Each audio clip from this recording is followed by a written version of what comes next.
Guys, how you doing? And it's war time because it's Bruce Lee's Enter the Dragon box set that I bought, and I'll also show you the G.I. Joe #2 Steelbook and my thoughts of the film and of the Steelbook as well. But first up, we got one that's guaranteed a classic. It's Enter the Dragon, Bruce Lee's film where he obviously didn't get to live to the very end and watch the film in the cinema, unfortunately passing away.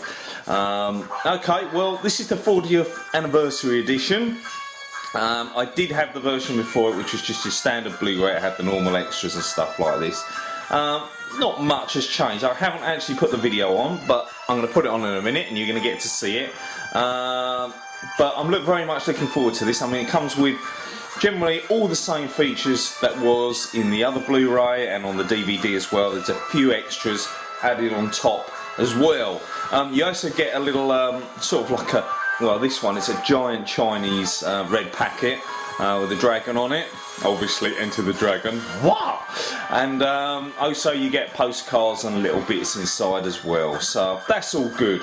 As for the film, well, it's a bloody good film, isn't it? It's got comical value as well, because obviously films made in the 80s, the 70s have some really cheesy lines like, "Don't try and con me, Mr. Roper."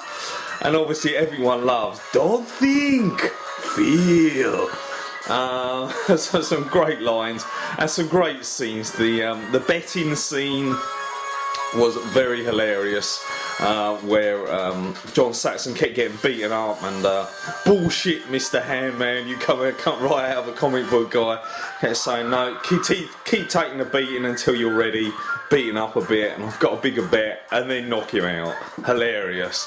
So as I said before, the special features, we've got all the behind the scenes, No Way, Return to Hans Island. I don't know if that's a new one or not. Audio commentary is there, and you got an introduction by the director as well. So there's a few so let's put on some scenes and see what the quality is like. They do say that they have put it up and it is better.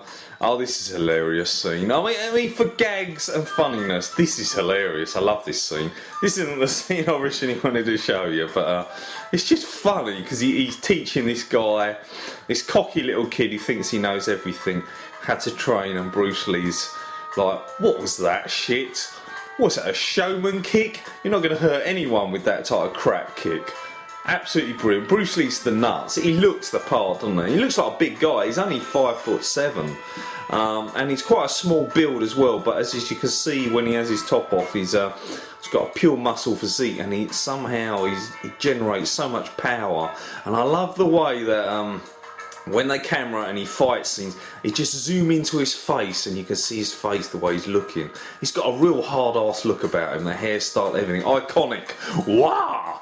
And obviously you got bullshit Mr. Handman with his different hands. They're quite comical looking, really. I am very glad that the iron hand was used at the start, because the werewolf hand was just that was just really bad. This cheap bit of wood with this stuck on pubic hair on one side and these couple of claws. It didn't look too good, I have to say. It's yeah.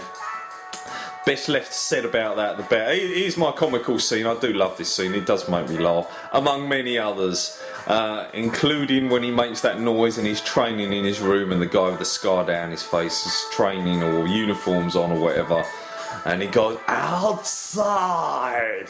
and then he turns to the camera and he does this double punch thing. Absolutely brilliant. Excellent film. You know, if that film was made now, you know, he was around nowadays, and with the choreography even better, the camera work better, and the vision of the budget, this film would look, it could possibly be one of my best ever movies ever, because it would look fantastic. Obviously this is made way back then, so it's a little bit raw at times with the cameras and stuff. But Bruce Lee puts it all together on his own, because he's absolutely fantastic, even though some of the actors around him are questionable. But a young Bolo is in this. You remember him from Bloodsport with the giant chest. He's very good. And Han with the hands is also absolutely fantastic. And of course John Saxon, who never really seen him much since. Battle Beyond the Stars and a couple of other things is also excellent in this film too.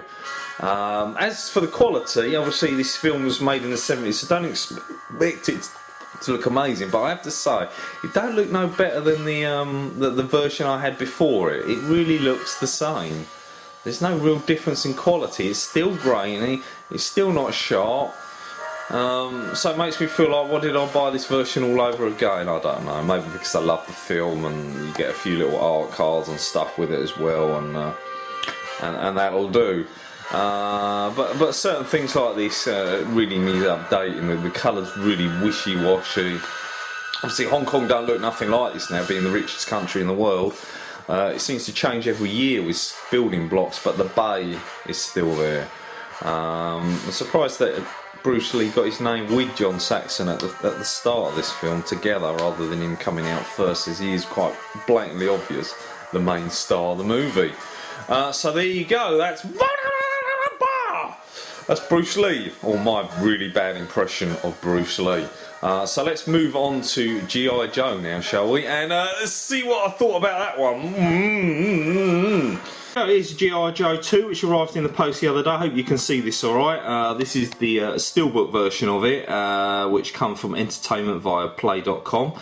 Really nice. Firstly, in terms of the Steelbook itself, it's really, really nice. It's sort of this cartoon sort of style effect, with the black and whites with a few shades of red chucked in it as well, and it looks really nice. There's a lot going on. I like some of these comic book artworks. Generally you see these comic book artworks on the back of steelbooks like The Last Stand, etc., rather than on the front.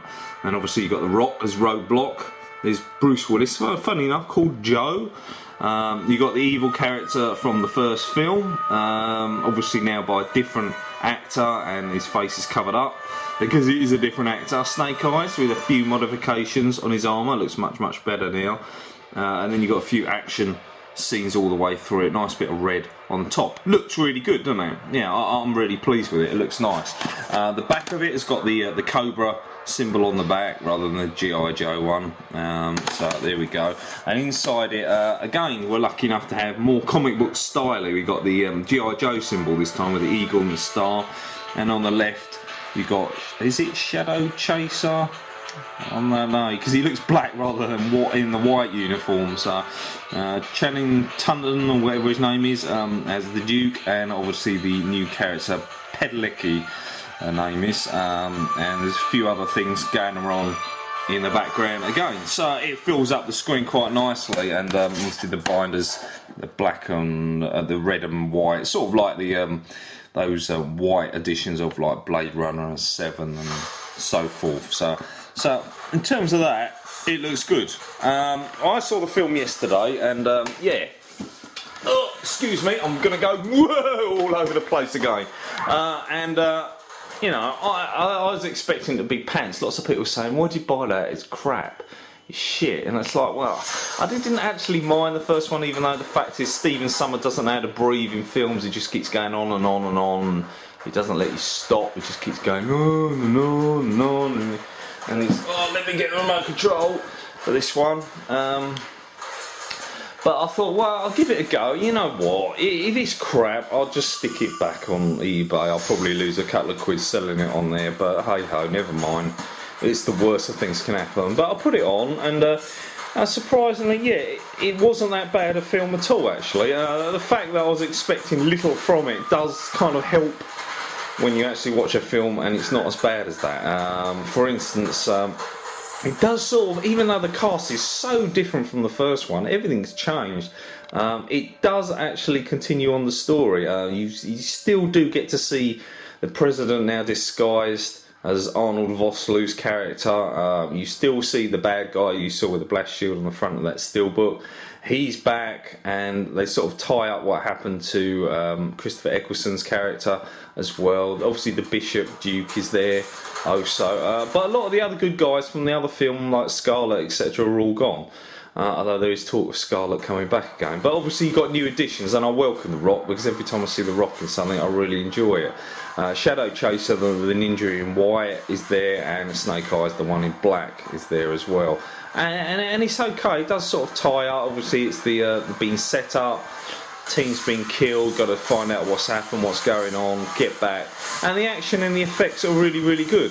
This does come in 3D as well as the 2D version. Actually the 3D is really enjoyable as well, so that's another bonus for me. But the effects are really good, and it's got some neat toys, and you've got Bruce Willis, who let's just say it's a better job watching him in this than it was the I've now finally seen it. I've delayed it for a long time. The what I thought was a pretty lame Die Hard 5. I was really, really disappointed. It's the worst one out of the lot.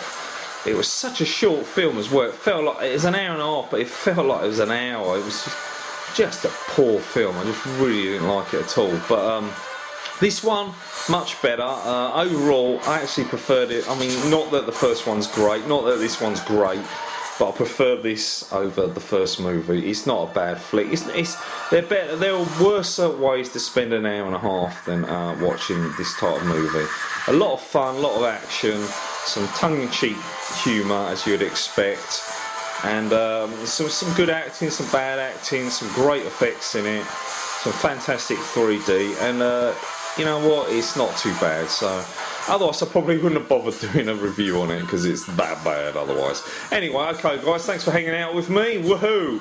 And I'll try and get some other stuff. I'm thinking of doing a video of bad acting caught on movies, and showing you it in scenes for movies. So if any people have got some ideas of scenes and what part run time it is, let me know. Anyway guys, nice to hear from you. If you can leave your comments, and I'll speak to all you soon. Cheers, take it easy now.